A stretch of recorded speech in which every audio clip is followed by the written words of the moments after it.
ಪ್ರಿಯ YouTube ವೀಕ್ಷಕರಿಗೆ ಆರೋಗ್ಯ ಅಡುಗೆಗೆ ಸ್ವಾಗತ ಸುಸ್ವಾಗತ. ನಾನು ಮೊದಲನೇ ವಿಡಿಯೋದಲ್ಲಿ ದೋಸೆ ಹಿಟ್ಟು ಮಾಡುವ ವಿಧಾನ ಹೇಳಿಕೊಟ್ಟಿದ್ದೆ.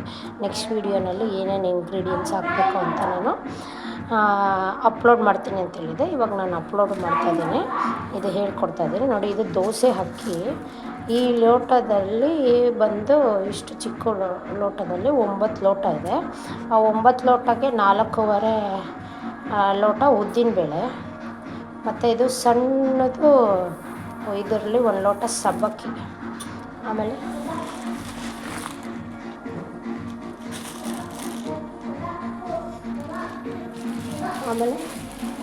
ಈ ಗುಂಡು ಸಬ್ಬಕ್ಕಿ,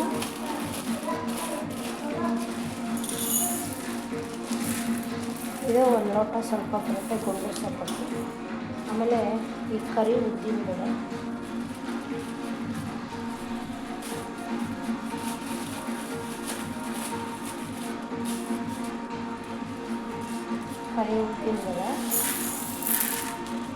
ಇದು, ಮತ್ತು ಮೆಂತ್ಯ ಸ್ವಲ್ಪ,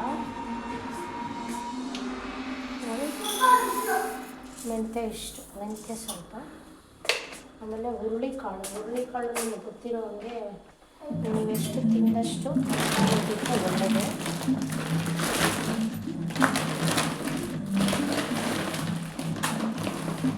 8 ಅವರ್ ವಾಶ್ ಮಾಡಿ 8 ಅವರ್ಸ್ ನೆನೆಸ್ಬೇಕು.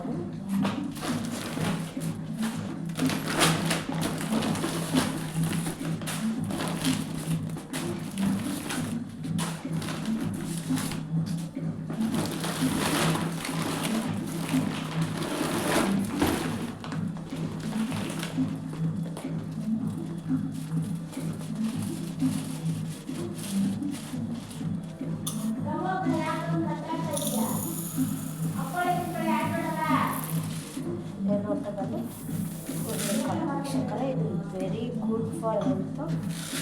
ದೋಸೆ ಹಿಟ್ಟಿಗೆ ಈ ಥರ ಮಾಡ್ಕೊಂಡು ಮಕ್ಕಳಿಗೆಲ್ಲ ತುಂಬ ಒಳ್ಳೆಯದು, ಆರೋಗ್ಯಕ್ಕೆ, ಮೂಳೆಗೆ ಒಳ್ಳೆಯದು, ಮತ್ತು ಜ್ವರ ಎಲ್ಲ ಬರಲ್ಲ. ಹುರುಳಿಕಾಳು ಬೆಳೆಸಿರೋದ್ರಿಂದ ಇಮ್ಯುನಿಟಿ ಬೂಸ್ಟ್ ಇದು.